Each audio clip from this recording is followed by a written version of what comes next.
അപ്പോൾ എൻ്റെ പൊന്നു മച്ചാമാരെ, നമ്മൾ ഇന്ന് വന്നിട്ടുള്ളത് എസ്റ്ററിൻ്റെ കംപ്ലീറ്റ് റിവ്യൂ. ഇപ്പോൾ ഞാൻ എസ്റ്റർ ഉപയോഗിക്കാൻ തുടങ്ങിയിട്ട് ഇപ്പോൾ നിങ്ങളെല്ലാവരും കണ്ട ഞാൻ എസ്റ്റർ വണ്ടിയായിരുന്നു എടുത്തത്.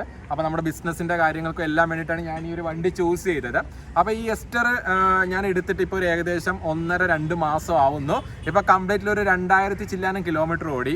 അതിൽ ഇപ്പോൾ കറക്റ്റ് പറഞ്ഞു കഴിഞ്ഞാൽ ആദ്യത്തെ സർവീസും കഴിഞ്ഞു. അപ്പോൾ ഇതിൽ ഒരുപാട് നെഗറ്റീവ്സ് എനിക്ക് ഫീൽ ചെയ്തിട്ടുണ്ട്, അതുപോലെ ഒരുപാട് പോസിറ്റീവും ഉണ്ട്.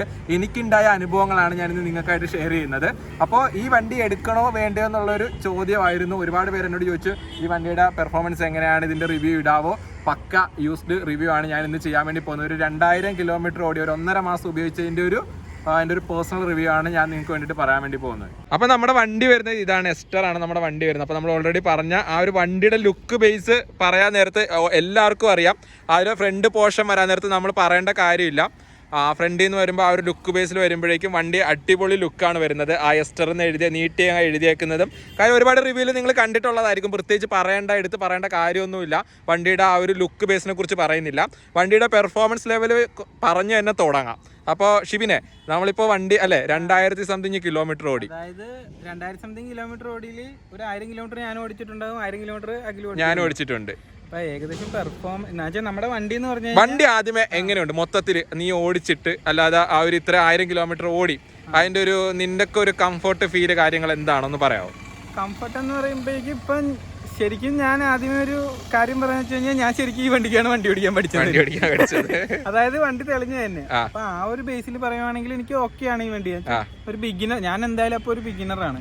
ബിഗിനറായ ഒരാൾക്ക് എന്തുകൊണ്ടും പറ്റിയൊരു വണ്ടിയാണ് എക്സ്റ്റർ എന്ന് പറയുന്നത്. ബിഗിനർക്ക് മാത്രമേ ചൂസ് ചെയ്യാൻ പറ്റുള്ളൂ. അല്ല, അങ്ങനെയല്ല, ഒരു ഫാമിലി ആയിട്ട് വണ്ടി നോക്കുന്ന ആൾക്കാർക്കും പറ്റിയൊരു ഓപ്ഷനാണ്. അത്യാവശ്യം മൈലേജ് നമുക്ക് ചില സമയങ്ങളിൽ കിട്ടുന്നുണ്ട്. പിന്നെ എല്ലാവരും ഞാനും റിവ്യൂ കൊണ്ടാണ് എടുത്തത്. എല്ലാവരും പറഞ്ഞൊരു കാര്യമാണ്. കാരണം എന്ന് വെച്ച് കഴിഞ്ഞാല് എന്താ ക്യാഷ് വെർത്താണ്. അതുപോലെ ഒരു XUV XUV വണ്ടി, ഒരു ഫാമിലി മിനി XUV വണ്ടി നമ്മളെ ഏറ്റവും കൂടുതൽ ഇത് മാർക്കറ്റിൽ പിന്നെ ഇത് താരതമ്യം ചെയ്യുന്നത് പഞ്ചുമായിട്ടാണ് അല്ലെ. അതിന് വണ്ടിക്ക് 10 lakhs അല്ലെ, ആ ഒരു റേഞ്ചുള്ള ഒരു പഞ്ചുമായിട്ടാണ് ഇതിന്റെ റേറ്റോളം വരുന്നുണ്ട്.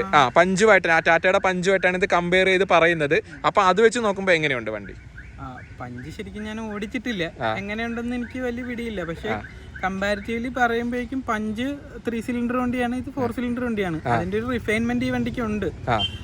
ടാറ്റയുടെ വണ്ടി എന്ന് പറയുമ്പോൾ സേഫ്റ്റി അത്യാവശ്യം കൊള്ളാം. പക്ഷേ എങ്കിൽ നമുക്ക് 6 എയർ ബാഗ് ഒക്കെ വരുന്ന ഒരു വണ്ടിയാണ് ഇതും. ഇതിന് 6 എയർ ബാഗ് വരുന്നുണ്ട് എന്നുള്ളത് നമ്മളത് എടുക്കാൻ ചെന്നപ്പോൾ തന്നെ അവരോട് പറഞ്ഞു. നല്ലൊരു ക്വാളിറ്റി ആയിട്ട് ഞാൻ കാണുന്നുണ്ട്. നമ്മുടെ വണ്ടി എസ് ഓപ്ഷണൽ ആണ് കേട്ടോ. ഈ ബാക്കി എസ് ഓപ്ഷണലിന് വരുന്നത് വെച്ചാൽ സ്റ്റീരിയോയും കാര്യങ്ങളൊക്കെ ഇതിൽ തന്നെ. അതെ, നമുക്കറിയാം ടോപ്പ് വേരിയന്റ് വരുമ്പോൾ സൺറൂഫ് കാര്യങ്ങളെല്ലാം വരുന്നുണ്ട്. അതൊന്നും നമ്മൾ ഇതിലെടുത്ത് പറയുന്നില്ല. അതെ, അഡീഷണൽ ചെയ്തിട്ടുണ്ട്. അപ്പൊ അതൊന്നും പറയുന്നില്ല. നമ്മുടെ വണ്ടിയുടെ പെർഫോമൻസ് ലെവലും നെഗറ്റീവും അതാണ് പറയാൻ ഉദ്ദേശിച്ചത്. വരുമ്പോഴേക്കും ആദ്യം തന്നെ നെഗറ്റീവ് ആയിട്ട് പറയണതല്ല. ഇപ്പൊ ഞാൻ ആദ്യം തന്നെ ഞാൻ പറഞ്ഞു ബിഗിനർ ആണെന്നുള്ള കാര്യം. അപ്പോഴേക്കും നമ്മളിപ്പോൾ ഓടിച്ച് തെളിഞ്ഞോണ്ടിരിക്കുകയാണ്. അപ്പൊ നമുക്ക് ചില സമയത്ത് പവർ ഡ്രോപ്പ് പോലെ ചില സമയത്ത് ഫീൽ ചെയ്തിട്ടുണ്ട്. അതായത് ഒരു 50ന്ന് നമ്മളൊരു ഓവർടേക്കിംഗ് ഒക്കെ പോകുന്ന ടൈമിൽ നമ്മളൊരു തേർഡിലോട്ട് ഇട്ടാലും വണ്ടി അങ്ങ് കയറി പോകാത്തൊരു ഫീൽ നമുക്ക് കിട്ടുന്നുണ്ട്. സെക്കൻഡിലോട്ട് ഇട്ട് നമുക്ക് അത്യാവശ്യം കയറി പോകാം, കുഴപ്പമൊന്നുമില്ല. പിന്നെ നമുക്ക് മെയിൻ ആയിട്ട് നമുക്ക് നെഗറ്റീവ് അല്ല, പോസിറ്റീവ് എന്ന് പറയുമ്പോൾ അത്യാവശ്യം നല്ല മൈലേജ് വണ്ടിക്ക് കിട്ടുന്നുണ്ട്. ഒരു 20ന് പറ്റിയ മൈലേജ് നമുക്ക്. അത് ഓപ്പൺ ആയിട്ട് പറഞ്ഞു കഴിഞ്ഞാൽ നമ്മളൊരു 45-50 അല്ലെ, ആ ഒരു കിലോമീറ്റർ സ്പീഡിൽ 5th ഗിയർ ബ്രേക്ക് വളരെ കുറച്ച് അപ്ലൈ ചെയ്തുകൊണ്ട് അറിയാലോ എല്ലാവർക്കും. ആ ഒരു രീതിയിൽ പോയാൽ ഒരു 20 ഞങ്ങൾക്ക് കിട്ടിയിട്ടുണ്ട്, ഞങ്ങൾ കണ്ടിട്ടുണ്ട് ഞങ്ങള് അല്ലെ. നമ്മുടെ ഒരു വേറൊരു ഫ്രണ്ട് ഉണ്ട്, ആ പുള്ളിക്കാരിക്ക് ഒരു 23 അല്ലെ മൈലേജ് കിട്ടിയിട്ടുണ്ടെന്നാ പറഞ്ഞത്. പിന്നെ ഫസ്റ്റ് സർവീസിനാണെങ്കിൽ കോസ്റ്റ് ഒന്നുമില്ല. അതെ, കോസ്റ്റ് ഒന്നുമില്ല, ഫ്രീ കോസ്റ്റ് ആണ്. പിന്നെ അടുത്തൊരു നെഗറ്റീവ് സൈഡ് എന്ന് പറയുമ്പോഴേക്കും ഈ വണ്ടി നമ്മൾ കണ്ടിന്യൂസ് ആയിട്ട് യൂസ് ചെയ്തോണ്ടിരിക്കുക. കാര്യം 1 മാസം കൊണ്ട് 2000 കിലോമീറ്റർ ഓടി. അപ്പൊ നമുക്ക് രണ്ടാമത് കിട്ടിയൊരു നെഗറ്റീവ് സൈഡ് എന്ന് പറയുമ്പോഴേക്കും റിവേഴ്സ് ഗിയർ ഇടുന്ന സമയത്ത് അതൊന്ന് സ്റ്റക്ക് ആകുന്ന ഒരു ചില സമയത്തേ ഉള്ളൂ. അതായത് നമ്മൾ പെട്ടെന്ന് തന്നെ റിവേഴ്സ് ഇടാൻ നോക്കുമ്പോ ക്ലച്ച് ചവിട്ടി റിവേഴ്സ് ഇടണമെങ്കിൽ റിവേഴ്സ് ഗിയർ വീഴുന്നില്ല. അപ്പൊ ഒന്ന് ക്ലച്ച് റിലീസ് ചെയ്തിട്ട് ചവിട്ടുമ്പോഴേക്കും വീഴുന്നുണ്ട്. അതൊരു ഒരു നെഗറ്റീവ് എന്ന് വേണം പറയാം. അവർ ഓടിച്ചു നോക്കിയിട്ട് പറയുന്നതാണ്. പിന്നെ കഴിഞ്ഞ ദിവസം നമുക്കൊരു സംഭവം നടന്നു, അത് ഓപ്പൺ ആയിട്ട് പറയണം. അതൊരു നെഗറ്റീവ് ആണ്, എന്താ സംഭവം എന്നറിയില്ല. ചില ആൾക്കാർ പറയുന്ന അങ്ങനെ ചില വണ്ടികൾക്കുണ്ട്, നമ്മുടെ വണ്ടിക്ക് ഉണ്ടായില്ലെന്നൊന്നും നമുക്കറിയില്ല. ഈ വണ്ടി എന്ന് പറയുമ്പോൾ ക്രൂസ് കൺട്രോൾ ഇല്ലാത്ത മോഡൽ മോഡലാണ്. അപ്പോഴേക്കും നമ്മൾ കഴിഞ്ഞ ദിവസം ഒരു സ്ഥലത്ത് പോയിട്ട് തിരിച്ചു വരുന്ന വഴി ഒരു 5th ഗിയറിൽ വണ്ടി അത്യാവശ്യം ഒരു 30-40 സ്പീഡിലാണ് പോയിക്കൊണ്ടിരിക്കുന്നത്, ലോക്കൽ റോഡിലാണ്. അപ്പോഴേക്കും നമ്മൾ ആക്സിലേറ്ററിൽ നിന്ന് കാലെടുക്കുമ്പോഴേക്കും വണ്ടി നേരെ സ്ലോ ആകണമല്ലോ. അത് സ്ലോ ആകാണ്ട് തന്നെ വണ്ടി 30-ന് മേലോട്ട് സ്പീഡ് അങ്ങ് ഓട്ടോമാറ്റിക് തന്നെ. അതായത് ഞാനാണ് ആദ്യം കണ്ടത്, ഞാൻ കാല് പൊക്കി ഷിബിനെ കാണിച്ചു കൊടുത്ത്. അത് എനിക്കത് വിശ്വാസമായില്ല, കാര്യം ഇവന്റെ എന്തെങ്കിലും ഫോൾട്ട് വന്നായിരിക്കും എന്ന് ഓർത്ത് ഞാൻ മാറി ഓടിച്ചു നോക്കിയിട്ടും എനിക്കും ഫീൽ ചെയ്തത്. അതായത് ഒരു 31-32 വണ്ടി തന്നെ വന്ന് നിന്നിട്ട് തന്നെ ക്രൂസ് കൺട്രോൾ ഉള്ള പോലെ വണ്ടി ഇങ്ങനെ പൊക്കോണ്ടിരിക്കുക. പക്ഷെ അത് പിറ്റേ ദിവസം നമ്മൾ അവിടെ സർവീസ് സെന്ററിൽ വിളിച്ച് പറഞ്ഞ് വണ്ടി കൊണ്ടുവരാൻ പറഞ്ഞ് അവിടെ പിറ്റേ ദിവസം വന്നപ്പോൾ ഈ വണ്ടിക്ക് ഒരു പ്രശ്നമായിട്ട് അത് ഫീൽ ചെയ്തില്ല. പിന്നെ ഹുണ്ടായുടെ സർവീസ് ഒക്കെ പക്കയാണ്, വീട്ടിൽ വന്ന് വണ്ടി എടുത്തോണ്ട് പോകും, അതെല്ലാം പക്കിയാ, അതെല്ലാവർക്കും അറിയാവുന്ന കാര്യം. പിന്നീട് ആ ഒരു സംഭവം വണ്ടിക്ക് ഉണ്ടായിട്ടില്ല കേട്ടോ. അത് കഴിഞ്ഞിട്ട് പിന്നെ അങ്ങനെ ഒരു ഫീലിംഗ് വണ്ടിക്ക് ഉണ്ടായിട്ടില്ല. ഇനി ഉണ്ടാവുകയാണെങ്കിൽ കൊണ്ടുവരൂ എന്നാണ് പറഞ്ഞത്, പക്ഷെ ഇതുവരെ ഉണ്ടായിട്ടില്ല. നെഗറ്റീവ് സൈഡായിട്ട് പറയാൻ പറ്റില്ല, ചില ആൾക്കാർക്ക് ഇഷ്ടപ്പെടും, ചില ആൾക്കാർക്ക് ഇഷ്ടപ്പെടത്തില്ല. എനിക്കാണെങ്കിൽ ബേസിക്കലി ഇതിന്റെ ബാക്ക് സൈഡ് ഇഷ്ടപ്പെട്ടില്ല, പക്ഷെ ഫ്രണ്ട് സൈഡ് എനിക്ക് പല വണ്ടികളും ദൂരത്തു നിന്ന് ഓടി തന്നെ, പ്രത്യേകിച്ച് ബ്ലാക്ക്, മിഡ് നൈറ്റ് ബ്ലൂ അങ്ങനെ എന്തോ ഒരു കളർ ഉണ്ട് ഇതില്, അതായത് ഡാർക്ക് ബ്ലൂ ആണ്. ആ കളർ ദൂരത്തുനിന്ന് ഇങ്ങനെ ഓടി വരുന്ന കാണാൻ ഭയങ്കര ഈ കളറും അടിപൊളിയാ. ഈ കളറും ദൂരത്തുനിന്ന് വണ്ടി ഫ്രണ്ട് കാണാനായിട്ട് ഒരു രക്ഷയില്ല, അന്യായ ലുക്കാണ്. എനിക്ക് ഇഷ്ടപ്പെട്ടില്ല. അല്ല, അത് ആർക്കും തന്നെ ഈ ബാക്ക് സൈഡ് അങ്ങോട്ട് പെട്ടെന്ന് തന്നെ ഇഷ്ടപ്പെടണമെന്നില്ല, കാര്യം കുറച്ച് ഡിഫിക്കൽട്ട് ആണ്. പക്ഷെ കണ്ട് ഇഷ്ടപ്പെടും. നമുക്കൊരു അഡ്വാൻറ്റേജ് എന്ന് പറയുമ്പോഴേക്കും ലാവിഷ് സ്ഥലമാണ്. ബാക്കിലാണെങ്കിൽ തന്നെ ഒരു ലെഗ് സ്പേസ് എന്നൊക്കെ പറയുന്നത് ഇത് കണ്ടോ, ഇത്ര സ്ഥലം കിടക്കുക, ഇത്രയും ഗ്യാപ്പ് ബാക്കി കിടക്കുക. പഞ്ചിനൊന്നും എനിക്ക് തോന്നുന്നു ഇത്ര ലെഗ് സ്പേസ് വരുന്നില്ല തോന്നുന്നു. പിന്നെ ആണെങ്കിൽ ബൂട്ട് സ്പേസ് ആണെങ്കിൽ കൂടി, പിന്നെ ഒരുപാട് ആൾക്കാർ പറഞ്ഞ കാര്യമാണ്, ലോഡ് കയറി കഴിഞ്ഞാൽ ഇത് താന്നു പോകും. ഒരു നെഗറ്റീവ് അല്ലെങ്കിൽ ഒരു താഴ്ചയും ഇല്ല. എത്ര ലോഡ് നമ്മളിപ്പോ നമ്മുടെ ഫാമിലി ഒരു 6 പേരോളം നമ്മൾ യാത്ര ചെയ്തു, അങ്ങനെ ഒരു പ്രശ്നമോ ഫീലോ ലോഡ് കയറിയ പിന്നെ നമുക്കിത് കണ്ടിട്ടുമില്ല, നമ്മളത് ഫീൽ ചെയ്തിട്ടുമില്ല.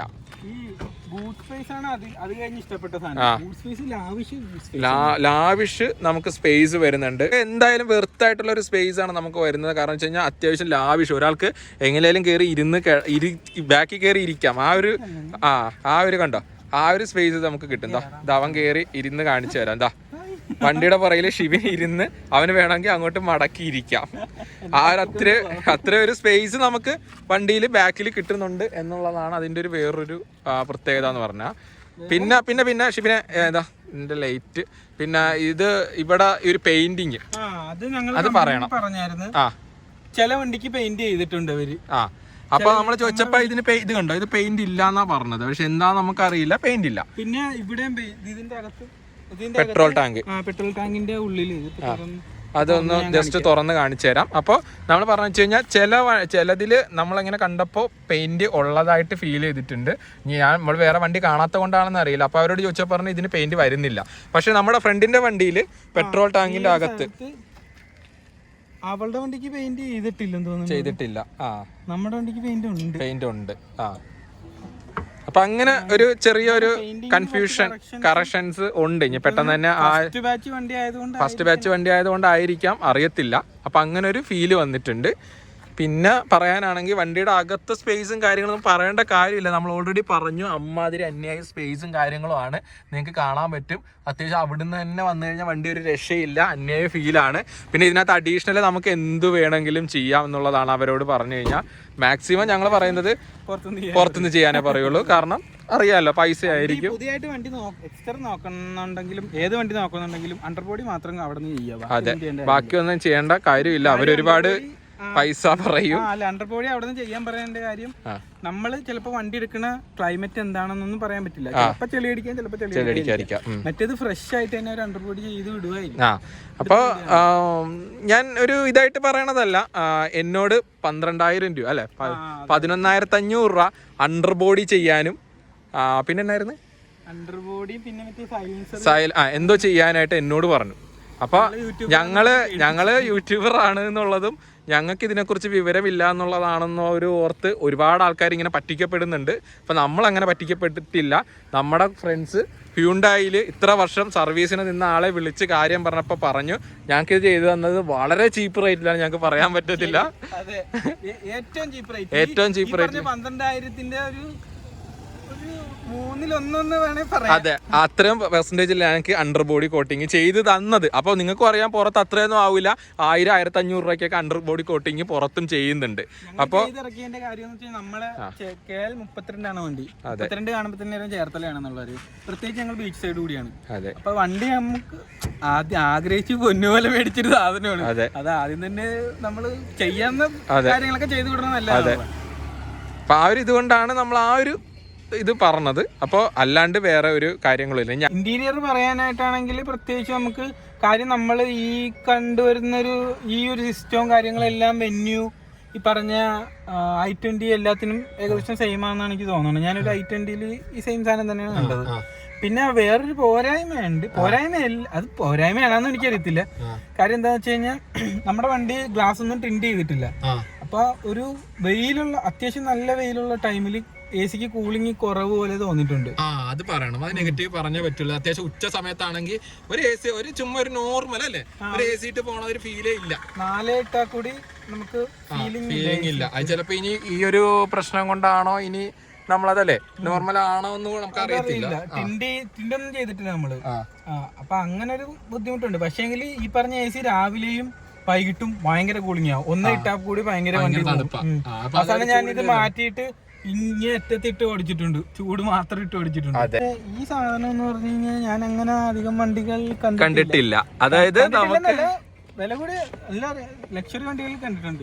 ഇതിങ്ങനെ പൊക്കിക്കൊണ്ടിരുന്നു കഴിഞ്ഞാൽ ഹൈറ്റ് കൂടും. എനിക്കാണെങ്കിൽ ഹൈറ്റ് കുറവാ. അതെ, സീറ്റ് അഡ്ജസ്റ്റ്മെന്റ് ഉണ്ട്, ബാക്കോട്ട് എല്ലാ വണ്ടിക്കും ഉണ്ട്. ഈ ഹൈറ്റ് കൂട്ടാനും കുറയ്ക്കാനും അധികം വണ്ടികൾ നമ്മൾ കണ്ടിട്ടില്ല.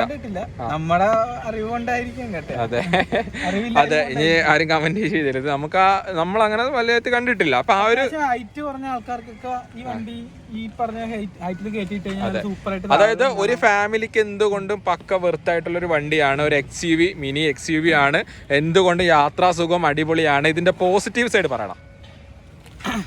പോസിറ്റീവ് സൈഡ് എന്ന് പറയുമ്പോഴേക്കും അത് ഈ പറഞ്ഞ പോലെ തന്നെ ഒരു ബിഗിനർ ഒരു 800 അങ്ങനത്തെ ഒരു 800 ഓൾട്ടോ അതുപോലെ വണ്ടികളിൽ നിന്ന് അത്യാവശ്യം അപ്ഗ്രേഡ് ചെയ്ത് വരുന്ന ഒരാൾക്ക് പവർ ഡ്രോപ്പ് ഒന്നും തോന്നത്തില്ല. അത്യാവശ്യം നല്ല വണ്ടിയാണ്. ഫാമിലി വെഹിക്കിളാണ്.